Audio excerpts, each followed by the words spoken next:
네, 안녕하세요. 대치동에서 통합과학하고 생명과학 강의하는 신지연입니다. 반갑습니다. 자, 제가 이제 PHS 수업은 토요일 날 아침에 수업 진행될 거고요. 회차는 이제 17회차니까 좀 참고하시면 좀 도움이 될 것 같은데요. 제가 좀 준비한 자료부터 좀 보시고 하나씩 제가 좀 차분하게 설명을 좀 드릴게요. 자, 일단 지금 저희가 이제 현재 그 예비 중3 친구들 같은 경우는 입시가 좀 바뀌잖아요. 그래서 아직 확실하게 뭐 결정된 건 없긴 하지만 저희가 입시라고 하는 것들이 이제 고등관에서 고등쌤들이 이제 아이들을 바라볼 때 조금 결국에는 공부량이 많고 이 회차, 그러니까 누적된 회독 수가 많을수록 당연히 성적이 잘 나오거나 나중에 내신이건 수능에 유리한 것도 사실이라서 그런 부분 좀 미리 좀 설명을 드릴 건데 제가 준비한 자료 좀 보시고 설명을 좀 드릴까 합니다. 자, 일단 처음에는 지금 우리 친구들이 이제 고1 때 통합과학을 통합과학 1, 2로 배울 건데 크게 의미는 없고요. 그냥 이 통합과학 1이 보통 1학기 2가 그 1학기라고 생각을 하시면 되고요. 그다음 제가 요거는 조금 이따 좀 설명을 살짝 드릴 거고 통합과학 제가 좀 개정된 교과로 지금 설명을 준비한 거거든요. 그래서 통합과학 1, 2 보시면 이 전체적으로 물화생지가 전부 다 통합적으로 일단 나와 있다라고 생각을 하시면 되고요. 이 지금 여기가 통합과학 1, 통합과학인데 거의 기존에 지금 저희가 교과 바뀌기 전이랑 크게 차이가 없어요. 그러니까 기존 통합과학이 거의 다 그대로 거의 그냥 교과 단원 그대로 녹아 있고요. 몇 개만 조금 더 추가되었습니다. 뭐 이런 거. 뭐 과학의 기초 파트만 조금 더 추가되었고요. 그다음에 여기 뭐 감염병 병원체 요 정도만 사실 추가되었고 기존의 통합과학이랑 거의 똑같거든요. 그래서 제가 볼 때는 지금 현재 통합과학의 흐름하고 앞으로 바뀔 개정교과 흐름이 크게 달라질 것 같지 않아서 좀 그런 식으로 앞으로 예측해서 공부를 하는 게 일단 좋을 것 같아요.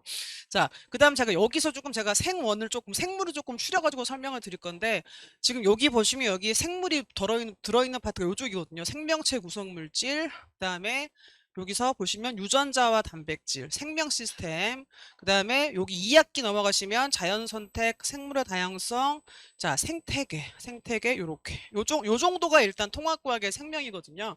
근데 이제 생명 같은 경우는 사실은 보시면 2학기의 생물은 사실은 거의 다 암기예요. 여기 자연선택, 생물 다양성, 생태계 파트는 전부 다 암기기 때문에 내용이 어렵지가 않습니다. 솔직히 저는 여기는 사실 스킵을 할 거예요. 그리고 자, 통합과학에 보시면 여기 생명체 구성 파트, 이 단백질, 그러니까 DNA하고 핵산이 나오는 파트는 저희가 나중에 이 생명 2 파트, 원래 생투라 그러는데 기존에 생투에서 보시면 계산이 되게 어려운 계산이 샤가필 법칙이라고 되게 어려운 계산이 있거든요.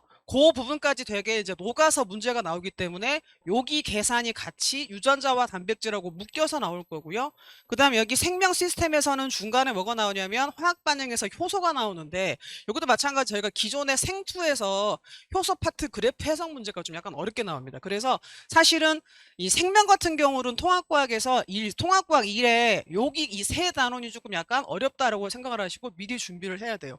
이 되게 어머님들이 많이 착각하시는 게 통합과학 일반적으로 생물 그러면 되게 쉽게 생각하시잖아요. 저희들 옛날에 배웠던 생물 공부한 거를 생각해 보시면 사실 뭐 좀 열심히 공부해서 암기만 잘하면 틀리는 게 없었는데 요즘 생명은 진짜 옛날하고 정말 확연히 다르거든요. 보시면 되게 복잡하고요. 가끔은 저도 방정식 풀어서 문제를 풀어요. 그다음에 가끔은 어떤 거 막 수도쿠처럼 퍼즐 맞추기 문제들이 엄청 많습니다. 그래서 일단 생명이 저희가 옛날에 공부했던 거가 상당히 다르다라고 하는 것들을 말씀드릴 거고 여기 상당히 문제가 어렵게 나오면 되게 아이들이 많이 못 풀거든요. 그래서 요거는 일단 제가 계산에 들어가니까 조금 한번 참고해 보시고요. 자, 그 다음에 그 다음 넘어가시면 이제 저희가 이 통합과학 아시겠지만 통합과학 1, 2는 전부 공통이니까 고1 친구들이 전체 다 사실 요 과목을 공부를 해야 돼요.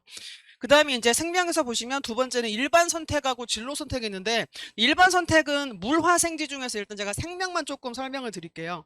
자, 요거 지금 개정된 겁니다. 개정된 건데 여기 단원 1단원, 2단원, 3단원 크게 단원이 3개인데요. 1단원 여기 전부 다 암기예요. 그래서 내용이 조금 수월한 편이고요. 자, 2단원 같은 경우는 뉴런, 신경 자극전도 여기 계산입니다. 계산. 지금 현재 저희가 수능에서도 여기가 준킬러 파트로 계산으로 나오고 있기 때문에 당연히 개정했을 때도 이 파트가 좀 약간 변별이 있는 계산 문제가 됩니다. 자, 여기도 마찬가지 계산이 생각보다 좀 까다롭기 때문에 이 계산이 단순 계산이 아니거든요. 뭔가 생명 그러고 생물 그럼 되게 쉬울 것 같은데 그런 게 아니고 되게 계산은 되게 주의해서 공부를 하셔야 돼요. 여기 자극의 전도와 전달 파트. 그 다음에 보시면 뒤에 쭉 나가서 여기 이제 유전이거든요. 이쪽 파트 유전. 유전 파트. 유전은 되게 악명 높은 파트잖아요. 그래서 여기 감수 분열, DNA량 구하는 거. 그 다음에 DNA량 유전자. 그 다음에 여기는 뭐냐. 진화는 아마 지금 저희가 생투에서 지금 생원으로 내려왔거든요. 그래서 여기 아마 이제 하디 바인베르크 법칙이라고 좀 어려운 파트예요. 여기도. 그러니까 여기 만약에 법칙이 이게 실제로 문제가 나오면 아까 제가 말씀드렸던 앞에 그 샤가페 법칙처럼 되게 어려운 파트라서 여기도 마찬가지 방정식 계산이 들어가요. 그래서 이런 파트 같은 경우는 사실 조금 난이도가 있는 파트가 생원으로 내려왔다라고 생각을 하시면 될 것 같아요. 지금 여기 일반 선택은 저희가 일반적으로 고2 아이들이 배운다라고 생각하시면 되거든요. 그 다음에 이제 요 마지막으로 진로 선택은 보통 우리가 현재 뭐 고3 아이들이 보통 많이 뭐 볼 것 같은 그런 파트인데 뭐 생투, 투과목에 해당하는 그런 파트예요. 그러니까 물론 지금 뭐 물화생지마다 파트가 2개씩 들어있기 때문에 생물도 이렇게 크게 2개 있습니다. 세포와 물질대사, 생물의 유전이 2개 있거든요. 보시면 사실 세포와 물질대사는 유전에 비하면 상당히 쉬운 편이에요. 그러니까 기존에 저희가 옛날에 생투에서도 세포랑 물질대사는 암기만 꼼꼼히 잘하면 아이들이 틀리지 않은 파트이기 때문에 아마 혹시 나중에 지금 저희가 이 고교 학점제잖아요. 그래서 뭔가 과목을 선택을 할 때 요 2개 중에 선택을 한다면 여기는 상당히 어렵거든요. 그래서 아마 선택을 애들이 요걸 더 많이 하지 않을까. 아무래도 좀 애들이 쉬운 걸 하는 경향이 있다 보니까 요게 되게 쉬워요. 그래서 둘 중에는 얘가 좀 더 수월하고요. 만약에 둘 다 해야 된다라고 치면 여기는 상당히 까다롭습니다. 보시면 여기 다 암기예요. 여기 암기. 자, 생물의 유전 같은 경우 여기 보시면 유전자와 물질에서 여기 다 계산이에요. 상념 색채 유전, 성념 색채 유전, 까다로운 가계도입니다. 여기 상당히 난이도가 있고요. 가계도 문제. 여기도 마찬가지. 다인자 유전도 마찬가지입니다. 유전병, 돌연변이. 이게 저희가 보통 유전에서 상당히 어렵고 아이들이 맨날 어렵게 생각했던 신유형 문제가 많이 나왔던 파트거든요. 그래서 애들이 상당히 어려워한다. 그리고 이거는 기존의 생투예요. 자, DNA 유전물질이라는 증거, 여기 샤가페 법칙이 또 나와요, 여기서. 그 다음에, 자, 유전체 구성이랑 DNA 복제 과정도 중요하고요. 유전자 배량 같은 경우, 그다음 생명공학은 다 기본적으로 생투의 원래 기존에 있던 어려운 단원이거든요. 그러니까 솔직히 말씀드리면 지금 여기 생명에서 조금 까다로운 파트가 아까 제가 말씀드린 통합과학에서 계산 위주의 문제들. 암기는 통합과학의 생물 암기는 어렵지는 않거든요. 그래서 통합과학의 생명은 암기 외에 계산 파트 있잖아요. 거기만 잘하시면 되고요. 그 다음에 이제 일반 선택으로 생명 원에 왔을 때는 마찬가지 계산 파트 요쪽 파트랑 그 다음에 유전에서도 여기 자 생투에 해당하는 부분 그 다음에 기존의 감수 분열 파트 이런 계산은 좀 복잡하고 어려운 계산이 많기 때문에 여기도 좀 주의할 필요가 있고 마찬가지 이제 나중에 뭐 고3이나 진로 선택에서 만약에 둘 다 할지 둘 중에 하나 할지 모르겠지만 조금 더 어려운 건 요쪽 파트다. 여기는 정말 상당히 다 어렵고 다 어려운 파트밖에 없거든요. 그래서 뭔가 상당히 난이도가 최상이다. 최상이라고 일단 제가 말씀을 좀 드리고 싶어요. 그래서 제가 지금 이제 물론 지금 교과가 지금 아이들이 바뀌었기 때문에 교과 설명을 드리는 것도 있지만 제가 이걸 하나하나 짚어드린 이유가 있거든요. 보통 아까도 제가 말씀드렸지만 이 생명이 되게 쉽다고 생각을 하시거든요. 절대 그렇지 않습니다. 그래서 그런 부분을 제가 지금 일부러 지금 찝어서 방금 제가 표시한 것들만 전부 다 좀 특별한 계산이 들어가는 파트예요. 이 계산이 단순 계산이 아니거든요. 그래서 애들이 되게 복잡하고 이건 대체 뭘까 막 특히나 유전 파트 같은 경우는 아마 들어보셔서 아시겠지만 보통은 뭐 엄마들이 와 뭐 생물을 벌써부터 미리 준비해? 그럴 필요 뭐 있어? 그냥 뭐 그러니까 예비 고2 때 그때 뭐 겨울방학이나 한 2번 정도 돌리면 되겠지 하고 그냥 쉽게 생각하셨다가 엄청 큰 코 다치거든요. 사실 유전이나 이쪽 파트 생투는 상당히 난이도가 있기 때문에 애들이 여러 번 해야 겨우 조금 알아들어요. 보통 한 서너 번 그러니까 3-4번은 해야 애들이 좀 알아듣는 그런 파트라서 사실은 여기는 좀 미리 준비할 필요가 있다라고 하는 걸 제가 좀 말씀을 드려볼게요. 그래서 단원 소개는 사실 제가 요렇게만 조금 설명을 드릴게요. 그래서 보시면은 자, 그다음 이제 제가 드리고 싶은 얘기는 이제 과정으로 조금 설명을 드릴 텐데요. 자, 제가 일단 여기 자, 내신 준비 있잖아요. 내신 준비. 자, 내신 준비를 미리 준비를 할 필요가 있다라고 하는 것들을 미리 아까 말씀드릴 건데 제가 아까 초반에도 말씀드렸던 게 어떤 거냐면 제가 이제 아이들을 오랫동안 가르치다 보니까 이 상위권 친구들을 보잖아요. 상위권 친구들은 한번 잘 보시면 미리미리 다 공부가 끝낸 친구들이에요. 그러니까 아까 제가 말씀드린 대로 내가 이제 고2니까 이제 닥쳐가지고 내신 준비한다? 절대 말이 안 돼요. 근데 아마 여러분들께서 아이들 책 있잖아요. 책. 뭐 수학이건 뭐 생명원이건 화학원이건 뭔가 이 수능 기출문제집 같은 것들 있거든요. 그런 거 한번 뒤져서 보세요. 보시면 와 이런 게 생명이야? 막 요런 게 화학이야? 그럴 정도로 상당히 어렵거든요. 근데 그런 거를 단순하게 그냥 바로 직전에 대비한다는 게 사실 절대 말이 안 되는 거고요. 그런 친구들은 절대 성적이 나올 수가 없어요. 실제로 대치동에서도 성적이 잘 나오는 친구들은 그런 걸 미리 어려운 파트를 대비해서 많이 여러 번 돌린 친구들이거든요.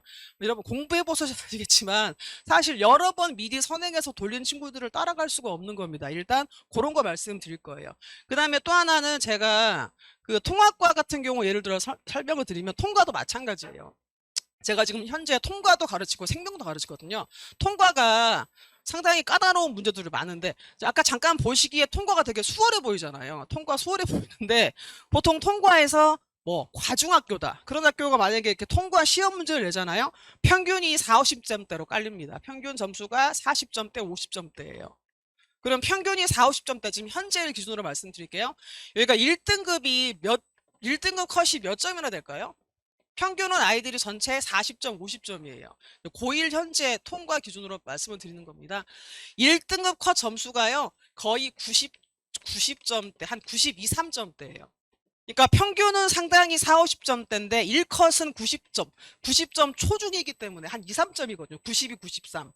혹은 만점도 있어요. 아주 어려운 시험에. 그러니까 저희들이 봐도 와 이건 무슨 대학교 논술인가 싶을 정도로 굉장히 어려워요. 그러니까 모든 파트, 통합과 같은 경우는 물화생지가 전부 섞여 있기 때문에 모든 시험 범위에 물화생지가 다 들어 있습니다. 그럼 이제 보통 저희들이 시험지 분석을 할 때 보통 어려운 학교 문제들을 많이 보거든요. 보면 와 이건 정말 논술이야. 대학 논술이고 애들이 어떻게 풀어? 근데 그런 시험지에 100점이 있어요. 진짜. 저희 깜짝 놀라거든요. 와 이거 시험지 어떻게 100점이 나와? 그럴 정도로 상당히 제가 보면 이 공부가 특히나 수학이나 과탐 쪽으로 굉장히 잘 돼 있는 친구들이 있는가 하면 이렇게 깔아주는 친구들이 있는 거예요, 사실은. 그래서 여기는 저희가 사실 이제 PHS반이다 보니까 미리 조금 우리 이제 중등 아이들 빨리빨리 고등으로 들어가서 미리미리 사실 선행을 준비하는 그런 수업들이잖아요. 그래서 일단 저도 처음에 이 수업을 기획을 할 때 어쨌건 통과에 있는 생명이나 그다음에 저희가 지금 보시면 여기 일반 선택이나 진로 선택에 있는 여러 가지 과목들 중에서 아까 제가 찝은 거 있잖아요. 이거 어렵습니다. 계산입니다. 이거는 고등학교에 처음 나옵니다. 그런 것들 일단 위주로만 혈차를 잡을 거예요. 그러니까 생명 전체 중에서 그러니까 쉽게 말씀드리면 통과에 있는 생명, 그다음에 현재 지금 생원 생투로 생각하시면 되는데 우리 아이들이 나중에 배울 과목 중에서 생원 생투에서 아 이건 정말 어려워. 이거는 미리 안 하면 안 돼. 그다음에 계산이야. 이거 고등학교에서 처음 배워. 그런 것들만 사실 뽑아가지고 제가 일단 전체적으로 17회차 일단 수업을 완성을 할 거거든요. 그래서 이렇게 한번 정리한 다음에 그 다음에는 조금 더 우리 아이들을 어떤 식으로 끌고 갈지는 뭔가 좀 고민이 필요한데 일단은 제가 이번 17회차 수업으로 좀 이 고등 통과랑 생명 전체적으로 좀 어려운 파트는 전부 다 정리랑 계산을 하고 일단 넘어갈 생각입니다. 그래서 이런 식으로 수업이 진행된다라고 좀 하는 걸 알고 계시면 좋을 것 같아요. 그 다음에 제가 이 내신 준비가 나왔으니까 지금 저희가 아시겠지만 지금 입시가 살짝 바뀌잖아요. 그래서 지금 현재는 솔직히 말씀드리면 보통 저희가 수시에서 여기 스카이 가려면 최소한 내신 등급이 수시로 말씀드리는 거예요. 2점 초반은 나와야 되거든요. 2점 초반. 그럼 현재 우리 아이들이 2등급이라고 치면은 이게 7%예요. 7%. 7%. 4%, 7%. 근데 아시겠지만 지금 바뀌는 게 지금 저희가 내신이 이제 앞으로 5등급제로 바뀌면 1등급이 퍼센트가 10%니까 솔직히 이제 우리 친구들은 고등학교 들어갔을 때 1등급이 안 되면 여기 못 쓴다고 생각하시면 됩니다. 그러니까 이제 어찌 보면 여기 원서 쓰는 게 2등급이었으니까 어쨌건 바뀐 입시에서는 그냥 1등급 후반대, 1등 후반대 아이들이 그냥 2등급이 되는 거거든요. 그러니까 결론적으로 어찌 보면 이게 이제 저희가 내신이 절대평가라고는 하지만 상대평가 점수가 표시가 되기 때문에 어찌 보면 이제 1등급 들어가는 전부 싸움인 거예요. 그리고 아시겠지만 절대평가 1등급이라고 표시가 되기도 하지만 사실 원점수랑 표준점수 표시가 될 거거든요. 그럼 이제 대학에서는 당연히 상대평가로 보는 거죠. 아, 얘가 통과가 1등급이네 혹은 뭐 생명이 1등급인데 근데 상대평가 보니까 표준점수랑 다 등수가 나와 있는 거예요. 그럼 당연히 똑같은 등수나 똑같은 점수에서 아이들을 뽑을 때 당연히 상대평가 점수를 볼 수밖에 없거든요. 그래서 그런 점들은 있기 때문에 미리미리 대비할 수밖에 없다라고 하는 말씀을 드리는 거고요. 그다음 제가 이제 어쨌건 과탐 쪽 선생님이니까 한 번만 말씀드릴 건데 저희가 보시면 공부를 할 때요. 국어, 영어, 그다음에 수학 보통 과탐이 있잖아요. 국영수, 과탐. 솔직히 국어 쉽지 않죠. 국어가 애들 공부할 때 보면 진짜 너무 어렵고요. 막 특히나 비문학 지문, 막 문학 지문 애들이 공부 안 하고 준비 안 된 문제 풀 때 진짜 어려워하는 거 맞습니다. 자, 그렇다고 국어학원 3개 보내면 답 된가요? 제가 이제 하도 국어가 어려우니까 막 고3 아이들이 막 국어 학원을 3개씩 다니는 거예요. 하나 필요가 없어요. 하나 필요가. 사실 제가 아이들을 본 결과는 이 국어나 영어 같은 경우는 사실은 학원을 3개를 보낼 게 아니라 하루 동안에 지문을 3개를 자기가 스스로 직접 꼼꼼하게 읽어보고 독해하는 게 훨씬 더 중요하잖아요. 공부해보셨잖아요. 그래서 제 생각은 솔직히 말씀드리면 이 국어나 영어 같은 경우는 사실 단기에 절대 완성이 안 돼요.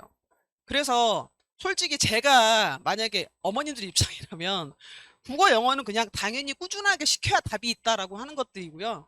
그다음 제가 말씀드린 거 단기 완성이 가능한 거 그런 거 사실 수학이랑 과탐이죠. 저희가 이과 과목 특히나 수학이랑 과탐 같은 경우는 회차가 갈수록 성적이 올라갑니다. 국어 영어는 절대 이게 안 돼요. 그냥 꾸준하게 계속 시험 전까지 공부를 시키는 게 일단 답인데 솔직히 말씀드리면 수학이나 과탐은 저희가 단기 완성이나 계단식으로 성장이 가능하거든요. 그럼 당연히 제가 똑같은 어차피 저희가 주어진 시간이 똑같잖아요. 똑같은 시간 동안에 우리 친구들을 뭐 미리 선행이나 어떤 수능 준비, 내신 준비를 시킨다고 치면은 당연히 뭔가 인풋 대비 아웃풋 대비가 많이 나오는 게 수학이랑 과탐이거든요. 그래서 저는 이 대비를 꼭 하라고 일단 말씀을 드릴 거고요. 그렇다고 국어 영어를 하지 마시라는 얘기는 아니에요. 당연히 엄청 중요하고 국어 영어도 쉽지 않기 때문에 이건 그냥 베이스로 깔고 가는 거고요. 당연히 뭔가 좀 더 시간이 있고 여유가 있을 때 미리미리 수학이랑 과탐에 몰빵하시라는 겁니다. 자, 수학이랑 과탐에 몰빵이 안 돼 있는 친구들, 특히나 수학이랑 과탐 선행이 안 돼 있는 친구들은 국어 영어 공부할 시간이 안 나와요. 안 그래도 이과 친구들이 국어 영어 못 하잖아요. 근데 수학이랑 과탐도 안 돼 있으면 죽도 밥도 안 됩니다. 근데 그나마 제가 아이들을 지켜봤을 때 고1 같은 경우는 공통으로 통과를 배우기 때문에 솔직히 수학이랑 과탐에 대한 비중이 좀 적어요. 솔직히 말씀드리면. 왜냐하면 이과생들이 워낙 선행을 좀 하기 때문에 이 문과 지망 대비생보다 조금 더 유리한 건 사실이거든요. 근데 문제는 이 친구들이 이제 고2나 고3으로 갔을 때 전부 이과 친구들하고 경쟁을 하잖아요. 그럼 아시겠지만 제가 이 고1 때는 전체 인원수 대비 통과 등수거든요. 근데 고2나 고3 같은 경우는 이과생들 중에서 등급을 가르는 거예요. 제가 이 말씀 꼭 드릴 건데 이게 지금 현재도 굉장히 큰 문제입니다. 무슨 얘기냐면 지금 현재 전체 만약에 통과 고1 인원이 300명이라고 쳤을 때요. 우리가 통과가 현재 1등급이 대략 지금 현재 등급으로 말씀드릴게요. 4%니까 이게 12등이잖아요. 그러면 전교 12등까지는 1등급이 나오는 거거든요. 근데 제가 이제 원으로 설명을 살짝 드리면 이제 이과로 1등급 같은 경우는 어떻게 되냐? 보통은 생원은 한 150명이에요. 그럼 지금 현재는 4%가 1등급이니까 한 6명, 6등까지가 이제 1등급이 받는 거죠. 생원으로 왔을 때. 그 다음에 자 7%니까 한 11등까지가 얘가 2등급이에요. 생원으로 왔을 때. 그럼 문제를 잡볼게요. 요런 친구가 문제인 거예요. 여기 등수가 앞에 애들은 상관이 없어요. 전교 1등, 2등, 3등, 4등, 5등, 6등까지는 상관이 없죠. 얘들이 거의 다 요로 올 테니까. 근데 문제는 요 친구들.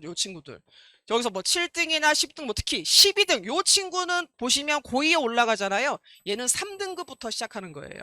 왜? 여기 앞에 친구가 11등에서 2등급 문 닫았잖아요. 선생님, 여기 이 애들이 전부 다 이과로 간다는 보장이 있습니까? 거의 다 이과로 갑니다. 통과해서 보시면 아시겠지만 요즘 이과 쏠림이 엄청 심하잖아요. 이 친구들 다 이과 애들이에요. 한둘 진짜 아주 극상 문과 극상 한둘 빼놓고는 다 이 친구들이 전부 다 이과로 간다고 생각하시면 됩니다. 그래서 엄청 2학년 때 이 수학이나 과탐에 대한 대비가 안 돼 있으면 정말 성적이 푹 떨어지거든요. 그러니까 생각을 해보세요. 우리 애가 고1 때 분명히 1등급이었단 말이에요. 통과가. 근데 원 가보니까 우리 애가 3부터 시작해. 심하면 4까지 떨어집니다. 등급이. 그럼 이제 이게 되게 심각하죠. 그래서 결론적으로는 결국에 우리가 이제 여기를 차지하기 위한 싸움인 거거든요. 문과 공부도 있고 훨씬 더 심각한 게 이 수학이랑 과탐 대비가 안 돼 있으면 이때 2, 3학년 때 엄청 고생하거든요. 제가 이런 친구들을 엄청 많이 봤어요. 이런 친구들은 당연히 상처받죠. 나 이제 1학년 때 통과 1등급인데 2학년 되니까 3, 4등급이야? 나 망했어. 이러면서 공부를 포기해요, 사실. 그래서 사실 저는 이 전체적으로 큰 그림 봤을 때 솔직히 말씀드리면 저희가 미리 이렇게 지금 다들 모여서 이 설명 듣고 계시는 것도 우리 아이들 나중에 내신이나 수능 잘 봐서 좋은 대학 가기 위한 거잖아요. 사실 저는 보면 크게 봤을 때는 일단 1차적으로 이과다 수과탐이 돼야 돼요. 수과탐. 아까 제가 말씀드렸잖아요. 애들 공부하는 거 성적을 보면 국어 영어는 단기에 절대 안 나옵니다. 절대로. 근데 수학이랑 과탐은 제가 항상 느끼지만 한 번 듣고 두 번 듣고 세 번, 네 번 듣잖아요. 계속 반복할수록 속도가 빨라집니다. 이 책을 끝내는 속도가. 처음에는 뭐 한 열흘 동안에 끝낼 건데 뭐 5일, 그다음에 2일 막 하루 막 이렇게 시간 점점 회독이 진행되다 보면 굉장히 아이들 속도가 빨라지는 걸 제가 느끼거든요. 애들의 실력이 엄청 오르는 게 수학이랑 과탐이기 때문에 아마 여기에 대한 준비를 확실하게 하시고 나서 당연히 국어 영어 베이스가 되게 좀 준비를 전체적으로 꼼꼼하게 하시는 게 아마 나중에 내신이랑 수능에 되게 도움이 되실 거라고 좀 말씀 좀 드릴 거고요. 그다음에 이제 제가 준비한 내용에서 조금만 더 설명을 제가 빨리 드릴게요. 자, 그 다음 과정 보시면 4페이지는 자, 이제 제가 수업 잠깐만 설명드릴게요.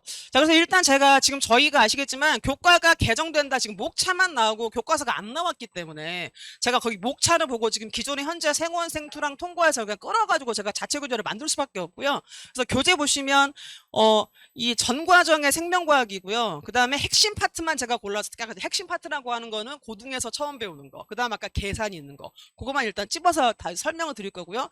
그 다음 이 교재 안에는 지금 현재 아이들 내신 기출 문제, 좀 어려운 문제 있어요. 계산 문제. 그 다음 수능 기출하고 고3 모의고사 문제를 좀 뽑아가지고 일단 저희가 교재에 실을 생각입니다. 그 다음 제 수업은 자, 복습 영상이 있으니까 복습 영상 볼 수 있고요. 그 다음 전체적으로 보시면 보통 저희가 이 통과랑 생명 합쳐가지고 8회, 그 다음 유전이 좀 5회 어려우니까, 그 다음 나머지가 좀 쉬운데 이걸 제가 좀 이 뒤로 좀 빼가지고 좀 아이들을 좀 금방 잘 이해할 수 있게 좀 뒤로 좀 뺐거든요. 그래서 이런 식으로 진행된다라고 생각하시면 되고요. 그 다음에 개념 70에 문풀이 30이에요. 이제 또 저희가 지금 현재 예비 중3이기 때문에 아직 조금 아이들이 고등 수업에 되게 낯설하거든요. 제가 그 고등 선생님으로서 어떤 걸 많이 느끼냐면 중등 친구들이 뭔가 고등에서 생원이건 화원이건 물원이건 뭔가 보고 들어왔는데 저희들이 보기에는 상당히 결이 다른 걸 좀 많이 느끼거든요. 얘가 이렇게 해가지고 내신 안 나올 텐데 뭐 심지어는 뭐 화학 올림피아드로 뭔가 올림피아드 입상을 했건 아니면 뭐 과거나 영재고 준비는 했는데 물론 잘하는 친구도 있어요. 근데 생각보다는 좀 이렇게 저희들이 봤을 때 고등관 선생님 봤을 때는 이거 준비 안 되는데 그런 친구들이 상당히 많고요. 실제로도 보시면 뭐 올림피아드 입상을 했거나 뭐 과거 준비하다가 떨어졌는데 실제로 이제 통과는 아니에요.